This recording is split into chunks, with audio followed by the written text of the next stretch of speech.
Co tam jako děláš? Super.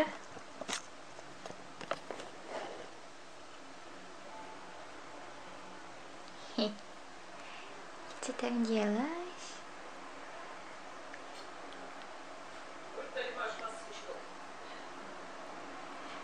Spápám.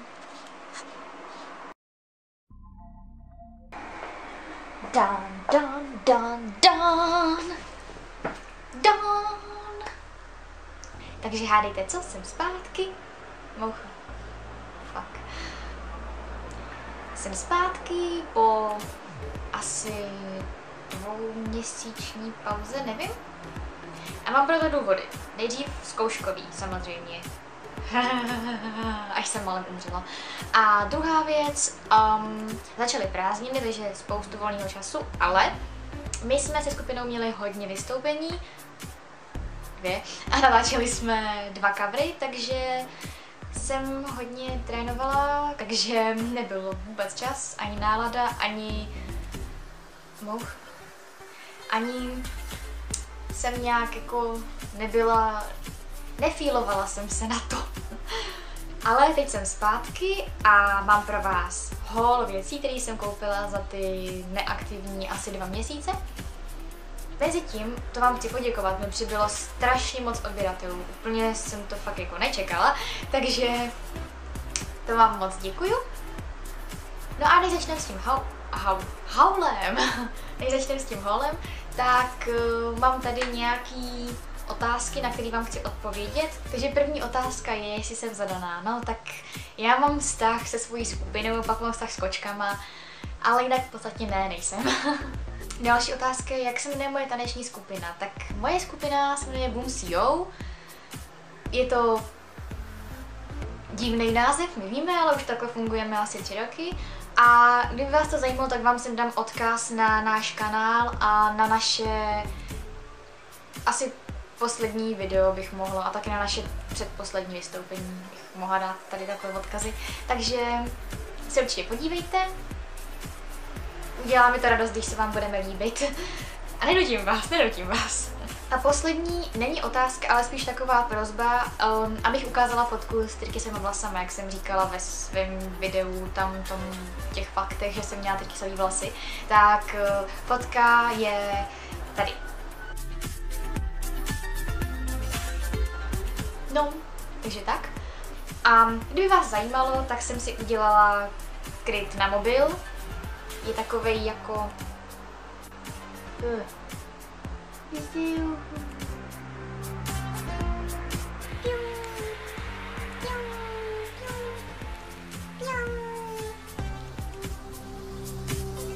Takový jako vodičkový. Já jsem teď si strašně objevila mořský víly, takže tak. Tak jo, takže se do toho vrhneme. Takže mám tady, asi začnu s nějakým oblečením. Asi bych měla. Takže byla jsem, kdy? Nevím, jak to bylo. Byla jsem v Gateu a tam jsem si koupila asi 3 věci. Já jako doufám, že mám všechno, co jsem si koupila, ale jelikož jsem nakoupila teď hodně a moje peněženka strašně trpěla, tak možná, že to nebude všechno, co jsem tam našla. První je to obrácení. Klasika. Hej! První je takovýhle šato tričko, jsou. Takhle, mi to vidět. Tady s kapsou. A je to takový prostě obyč, no, tady to má rozparek a je to proužko. Já teď miluju proužky, takže tohle. Potom tričko, který mi strašně připomíná všechno, co je na Tumblru a tak dále. Tak to je takovýhle tričko a je úplně úžasný. Hrozně se mi líbí. Je hrozně pěkný. Hlavně je to XS, ale furt je jakože velký, že jsem se bála, že mi to prostě bude jako přes prsa hrozně moc a ono nebylo. Jakože fakt super to tričko. No a potom v Gateu jsem si koupila věc, kterou jsem nikdy nečekala, že bych si mohla koupit, ale jako hrozně si myslím, že mi to sedne Doufám, že když to tak jako řeknu o sobě, že to není jako moc blbý. Ale každopádně, takovýhle, nevím, jsou tohoto culottes, možná jsou, možná ne. Možná to jsou palazzo pants, já vůbec nevím. Bych řekl, že jsou to culottes, ale nejsem si jistá. Tyhle ty kulotky. A jsou na nich teda už klupy od koček. Takže tak. No a potom, spíš předtím, asi předtím, potom, vím, že to bylo po nějaký zkoušce, tak jsem šla do Talivailu a tam jsem si koupila takovýhle tričko, který jsem scháněla na cover, takže v něm mám natočený cover a udělaný photoshoot v tomto tričku. A musím říct, že jako fakt to vypadá dobře s něčím do pasu. No, tady to, dobře. V ten samý den, co jsem byla v tom Talivailu, mimochodem to bylo na Pankráci, jsem byla poprvé v životě na Pankráci, tak jsem byla ve Stradivariově taky poprvé v životě, protože tam byla moje kamarádka a jako říkala, že tam mají super věci, tak jsem tam šla a měla tam jakože hezký slevy, což bylo dobře, protože já nakupuji jenom ve slevách, nikdy jinde. A tam jsem si koupila tyhle ty šaty. Já mám tričko s dlouhým rukávem, který je z hodně podobné látky. A takže si mamka udělala jakože úplně přesnou repliku těch šatů z té látky, takže jsou si strašně podobný. Ta látka je taková víc červenější, to taková víc jako modřejší. No a tady je falešný zip vzadu. Takže jako dáme zepnout. A jsou hrozně fajn šaty.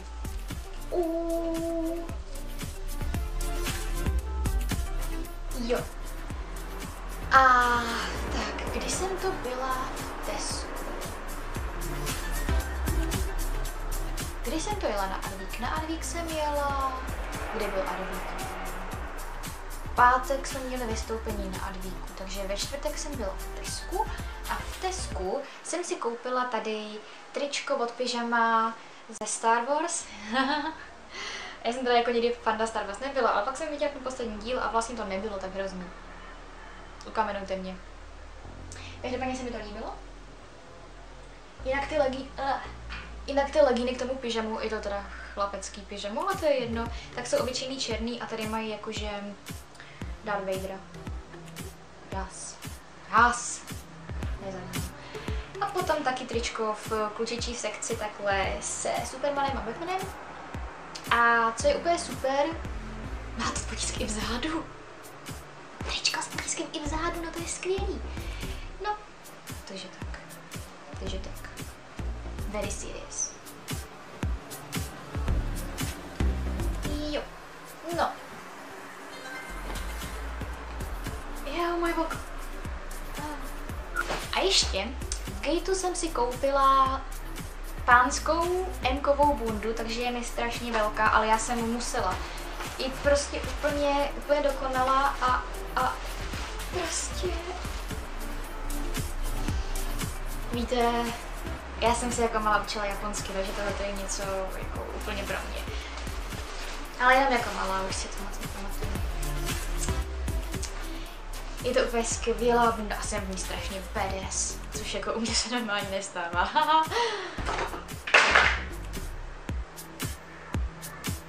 Pak to byla voňavka.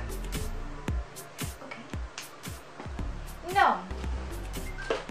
Následně sekáče. Víte, že miluju sekáče, mám že jo pod barákem ten jeden, kde mají všechno, ne všechno, mají tam tu bednu s těma věcma za 10 korun. No a já jsem tentokrát utrácela trošičku víc. Já jsem si tam koupila tyhle ty lacláče, které mi teda jsou velký, ale jsou úplně skvělé, já si je musím teda zúžit, protože je to esko, ale jsou mi prostě velký. Na prdeli. Takže takovýhle prostě hrozně pěkný lacláče, který teda jako úplně žeru. Super. A potom úplně strašně krásný šaty, který stály jenom 60 korun. Teď tam mají v létě hrozný slevy, v půlku tam mají slevy. Já je prostě úplně žeru. Jediný problém je, že nezapnu poslední knoflíček. Ale jinak jsou úplně nádherný. Přesně ten styl, který jsem vždycky hrozně chtěla. Jo. tady je vidět jako úplně, jako mám rozdílný vkus na spoustu věcí. Že jako černá chlapecká badass bunda pro úplně největší bad boye a pak šadičky pro 13letou holku. Nevadí. A potom, když jsme chodili na tréninky, protože nám zavřeli Sokolovnu na prázdniny jako vždycky, tak jsme chodili do jiného sálu, který je jakože u nás v Příbrami a vedle naproti toho sálu, tak je další sekáč, jmenuje se Vomitex a tam mají všechno za 20, což je úplně pravdě. Takže jsem si tam koupila tohleto tričko, úplně geniální, mě se strašně líbí. Potom, hej, tenhle svetr, který plánuju vypadat ten spodek a dát ho trošičku vejš, abych jako měla trošičku jako crop top, protože se mi hrozně líbí svetry jako crop top. Crop svetr. Takže roušky, mašličky. Ej. Potom tohoto sametový tričko. Ono je úplně geniální. Prostě vypadá tak jako sofistikovaně, že úplně ho žeru. A potom jako obyčejný nějaký pánsko-dámský tílko z HMK, který si chci nějak potisknout, protože mám prostě hrozně málo natisknutých triček a strašně mi to vadí, že prostě já jsem vždycky, chci nějaký natisknutý tričko, takže si to něco natisknu. Jo. A poslední sekce jsou věci z netu, takže začnu tím, co mám z Cute, z té aplikace. A to je asi jako jediná vlastně pořádně letní věc, kterou mám. A to jsou tyhle ty plavky, které teda byly strašně levné, tak proto jsou takový jakože nekvalitně ušitý, ale vypadají strašně dobře na postavě z dálky. Vypadají strašně dobře a ještě jsem zjistila, že je měla jedna členka jedný mý oblíbený holčičí korejské skupiny na sobě v jednom klipu, takže úplně jas!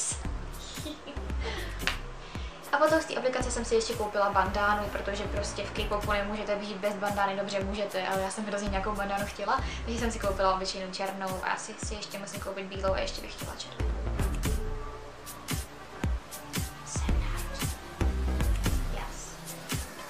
A pak jsem na eBay taky nakupovala a koupila jsem si tam teda dvoje podkolenky, takové s proužkem, ty taky v K-popu jsou strašně populární a já jsem je neměla. Hlavně jsem vždycky černý podkolenky ztratějí, takže jsem potřeba nějaký pořádný, takže tyhle ty. A konečně jsem si koupila tenisovou sukni. Yes, finally. Tak, jinak nedoporučuju, pokud jste holka, co má velký boky, tak bez nějakých šicích úprav vám nebude. Já mám velký boky a velký všechno, takže musela se hodně poupravit, ale mi vůbec jako byla. Ale super věc je, že má tady spotky, takže nemusíte pod tím mít žádný spotky, jako musíte, ale jakože žádný kráťásky, protože ona je jako sama o sobě docela krátká, takže by vám asi koukal tady, kdybyste je tam neměli. Takže je super, že tam jsou šitý. Yes! Tak a poslední, asi řekla bych sekce.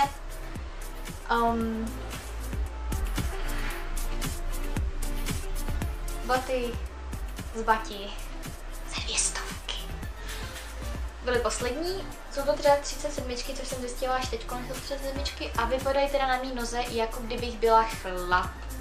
Ale vlastně mi to vůbec nevadí. Takže takového boty z Bati za 200, prostě nekupte to, já úplně miluju takovýhle boty. A miluju slovy.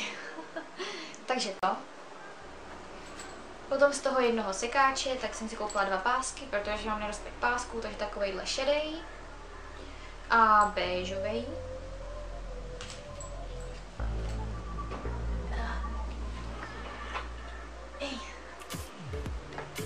V Gateu jsem si koupila brejle. Jsem už potřebovala mít nějaký zase nový brejle a celý rok jsem nosila s modrýma sklíčkama, už mě to omrzlo, tak jsem si koupila s šedými, nevím, zrcadlovými, prostě normálníma.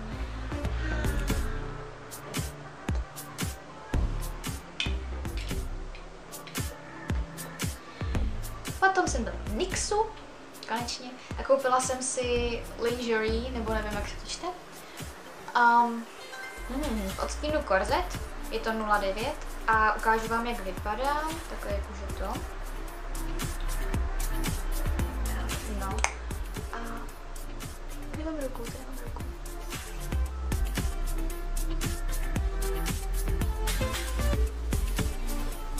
Má strašně příjemnou texturu a je taková šedohnědá, ale je fakt hrozně pěkná. Jako jsem si myslela, že mi nebude slušet, ale ve skutečnosti mi docela sluší. Tady vám ukážu fotku. Na té fotce taky jste si mohli všimnout možná, že tam mám čačky. Já jsem jako takovej lover a hater čoček. Já hrozně miluji čočky, ale neumím si je nandat a hrozně mi to v oku vadí v očích. Takže čočky jako obyčejně moc jako nenosím, spíš vůbec. A teď jsem si vlastně pořídila čočky asi po 3 letech. A koupila jsem si, jak se jmenuje, myslím, že jsou tyrkysový a takhle vypadají. Koupila jsem si teda jednodenní a je tam 5 čoček, už teda vlastně jenom 4 páry čoček, takhle správně. No a vystupovala jsem v nich a myslela jsem, že mi ty čočky vypadnou z toho oka, to bylo fakt nepříjemné. Takže v jednu chvíli, kdy pro ně jste, že jo, v ráži a strašně tam jako jede tu choreografii, tak já jsem se měla teda vařit drsně a já jsem prostě byla jako, že Takže tak. A poslední věc, byla jsem v obchodě s korejskou kosmetikou Misha, což je tady v Česku obchod a teďko nevím, kde to je, na Václaváku, já vůbec nevím, kde to tam je, já tam sama netrefím. A koupila jsem si masku na vlasy, takže ji vyzkouším a řeknu vám, jak to dopadlo. Tak, to bych řekla, že je všechno pro tohoto video, asi pravděpodobně možná.